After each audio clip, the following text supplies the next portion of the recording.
Alors, je crois que ce qui est très important, c'est de bien préciser ce qu'est un service médical rendu insuffisant. Ça ne veut pas dire que le médicament n'est pas bon. Ça veut simplement dire que ce qu'il apporte par rapport à ce dont on dispose ne justifie pas un effort collectif de remboursement.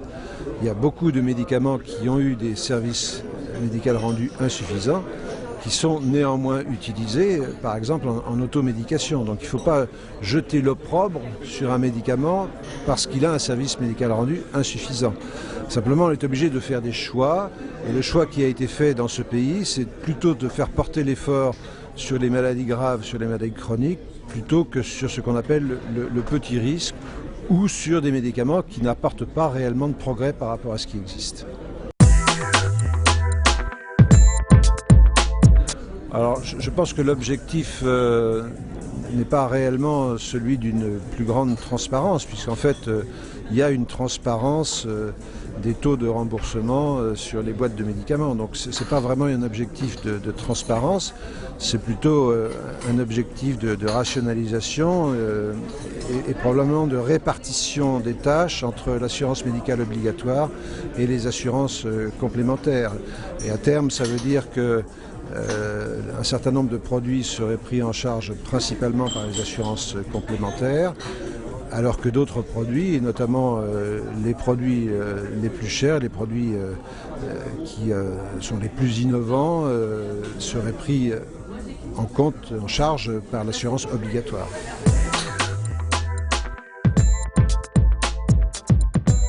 Alors c'est actuellement prévu par les modalités d'évaluation des nouveaux médicaments, puisqu'on détermine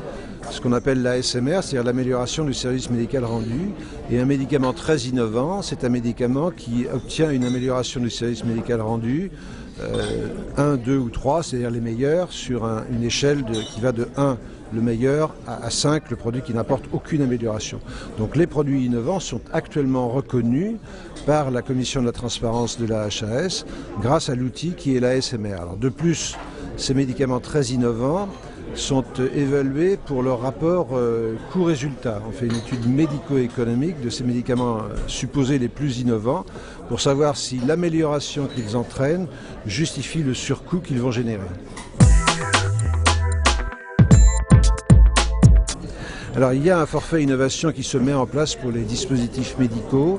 dont le principe est de donner un accès rapide à des dispositifs médicaux qui n'ont pas encore fait la preuve de leur efficacité et de leur absence de toxicité ou de leur toxicité modérée, donc un rapport bénéfice-risque positif, mais pour lesquels on pense vraiment qu'ils vont apporter quelque chose. Donc c'est un système qui, après évaluation, permettra l'utilisation par un nombre limité de centres avec un financement global, mais en échange d'une étude qui permettra de répondre à des questions qu'on continue à se poser et d'avoir donc plus de certitude concernant l'intérêt de ce dispositif médical. Alors on peut envisager de transférer ce forfait innovation qui se met en place et qui pour l'instant n'a analysé aucun dispositif médical. On peut imaginer de le transférer au niveau du médicament et de faire donc des autorisations, enfin des remboursements et des prix, de fixer des prix de manière assez rapide, même si les données cliniques ne sont pas encore complètement convaincantes, simplement parce qu'on pense que c'est des médicaments, on fait une sorte de pari, on pense que c'est des médicaments qui véritablement sont susceptibles d'apporter beaucoup aux patients. C'est actuellement une démarche qui se développe, notamment à l'échelle européenne, avec ce qu'on appelle des adaptive pathways, c'est-à-dire des processus d'évaluation plus rapides qui permettent d'aboutir à des enregistrements, des